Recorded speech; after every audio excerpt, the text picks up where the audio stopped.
Meu Deus, de novo esse maluco falando de for? Que saco. Tá, eu prometo que essa é a penúltima vez. Hoje a gente vai falar de 3 funçõezinhas e existe uma certa confusão porque nenhuma delas é necessária, de fato. A gente pode falar mais do que de 3, na verdade. Pode falar de map, reduce, filter e sum, por exemplo. Mas primeiro vamos responder a pergunta de por que a gente quer aprender o que essas funções fazem se a gente pode só usar um for. Não é mais fácil só usar o for para tudo, já que funciona? Então, essa é a filosofia de Golang.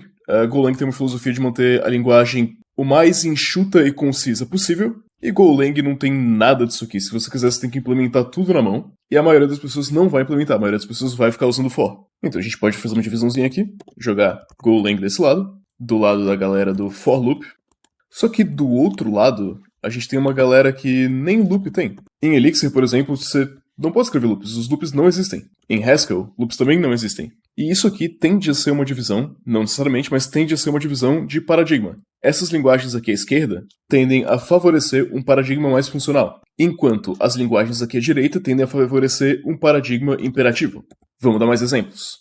Java seria uma linguagem que tem um paradigma um pouco mais imperativo. Python também. E eu sei que essas linguagens tecnicamente são multiparadigma, mas tanto a comunidade quanto o ferramental quanto a cultura da linguagem em si favorecem o paradigma imperativo muito mais do que o funcional. E aqui desse outro lado, a gente tem Elixir e Haskell que são puramente funcionais. Não tem nem como você escrever código imperativo porque as funcionalidades não existem. E aqui, mais ou menos no meio, a gente vai ter o nosso amiguinho JavaScript, que é multiparadigma e historicamente foi bastante do lado imperativo, mas agora a gente tá vendo o pêndulo virar um pouquinho e muitas pessoas e frameworks e, enfim, cultura da linguagem começam a favorecer um pouco mais o paradigma funcional. Tanto que no JavaScript tem tudo isso aqui e em várias situações é aconselhado que você use isso. Nem sempre. Explicado isso, vamos entender o que cada um desses faz. A começar pelo sum, o sum é o mais fácil de todos. Ele talvez nem precisava estar aqui. Ele pega todos os itens de um array e ele vai somar eles. Então se a gente tem aqui 1, 2, 3, 4, qual a soma de 1, 2, 3, 4?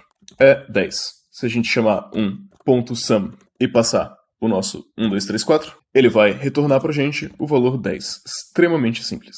Tem como a gente fazer isso com for? Tem. Mas vamos olhar no código para ver como fica mais enxuto usando sum. Aqui a gente tem o nosso querido Python, vamos usar o sum. Vejam como o sum já está built-in no Python. É só isso. É só se chamar sum e passar o array. E vamos rodar. Funciona. Retorna 15, que é a soma desses itens. Vamos transformar isso aqui num for pra gente ver como fica um pouquinho mais complexo. E esse é o approach que você vai utilizar num paradigma funcional. Agora, se isso aqui fosse Golang, e eu não sei se Golang tem sum ou não, eu acredito que não, a gente implementaria o sum dessa forma. Começa com 0, faz um loop por todos os itens do array, soma todos os itens, e retorna o resultado. Também é extremamente simples, não tem nenhuma dificuldade, mas a gente transformou um item built-in, um método de uma linha só, na nossa funçãozinha aqui um pouquinho mais complexa, mas ainda bastante simples. Se a gente rodar, a gente vê que funciona. Então o sum faz o seu código e disso aqui para isso aqui. Bem bacana. O próximo que a gente vai aprender é o filter. Filter, como o próprio nome diz, faz uma filtragem. Também é extremamente simples, não tem nada de complexo aqui. No filter, a gente vai ter uma função que vai determinar quais itens vão ser filtrados e quais não vão ser filtrados, como por exemplo isso aqui. Isso aqui está dizendo pra gente que a gente quer pegar todos os itens maiores que 3, e se a gente chamar o filter assim, passando aqui a nossa função e aqui o nosso array, ela deve nos retornar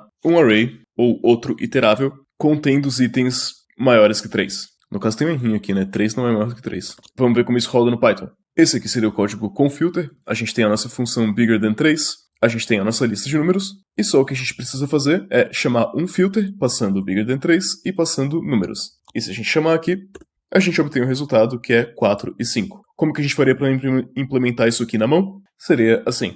A gente tem a nossa função bigger than 3, que é a nossa função de filtro. Aqui, na verdade, para fazer uma comparação justa, eu estaria chamando o bigger than 3 dentro de um for loop, né? For num in numbers, e appendando no nosso filter de numbers, e printando a resposta. Não é muito complicado também, e faz exatamente o que um filter faz. Rodando aqui, a gente vê que o resultado está correto.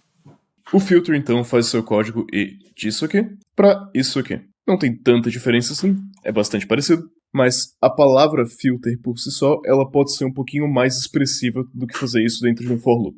E se você tiver uma linguagem funcional, você não vai ter a opção de usar um for loop. Você vai ter que usar um filter ou algo similar.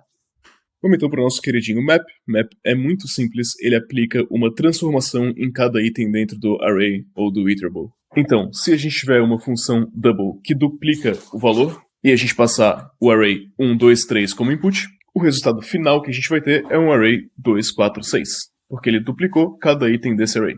O map, então, vai fazer o seguinte, ele vai percorrer os itens dentro de um array, e ele vai adicionar num array novo uma função aplicada a cada um desses itens.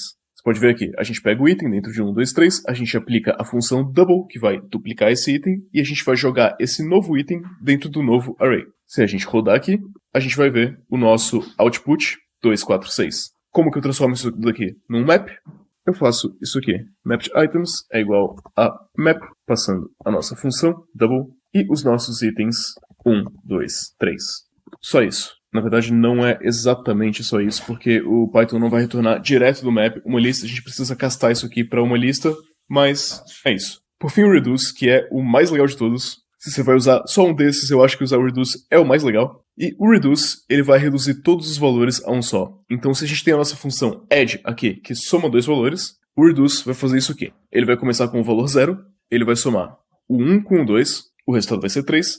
Depois ele vai somar 3 com o novo 3, vai ser 6. Depois ele vai somar 6 com o novo 4 aqui, vai dar 10. Depois ele vai somar com o 5 aqui, vai dar 15. Então, ele vai pegar um array com vários itens e ele vai agregar isso, ele vai reduzir para um único valor. Não necessariamente precisa ser uma adição. Reduce pode receber uma função custom, então pode ser qualquer coisa que está acontecendo aqui dentro do reduce, desde que ele vá aplicando a função subsequentemente, em um item atrás do outro. Ele pega o resultado da primeira soma e ele passa como input para a segunda soma. Vamos ver como implementar um reduce na mão então.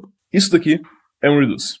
Ele recebe uma função, um iterable e um valor inicial, que se a gente não mandar nada, pode ser none. Então ele vai ver aqui que o valor é none, e ele vai setar o nosso resultado como o valor inicial, que no caso seria 1. O nosso primeiro item seria o valor que começa em result, e depois ele vai pegar o resto do loop. Aí ele percorre o loop, ele vê item por item dentro do loop, e ele vai fazer que result é igual à função que a gente passou, a nossa função customizada que no caso é add, com o resultado de todas as somas anteriores, mais o item atual dentro do nosso loop, e vai retornar o resultado no final. É isso que o reduce está fazendo. De todos ele é o mais complexo de entender, só que se a gente rodar aqui o nosso reduce, a gente vê que o resultado dá 15. Então eu vou deletar tudo isso aqui que a gente escreveu como nosso custom reduce, e eu vou só chamar reduce. Bom, no Python ele não é built-in, eu tenho que importar de functools. Mas enfim, eu vou chamar o reduce com a função add e com isso aqui, e ele vai somar todos os valores dentro desse iterable. E tá feito.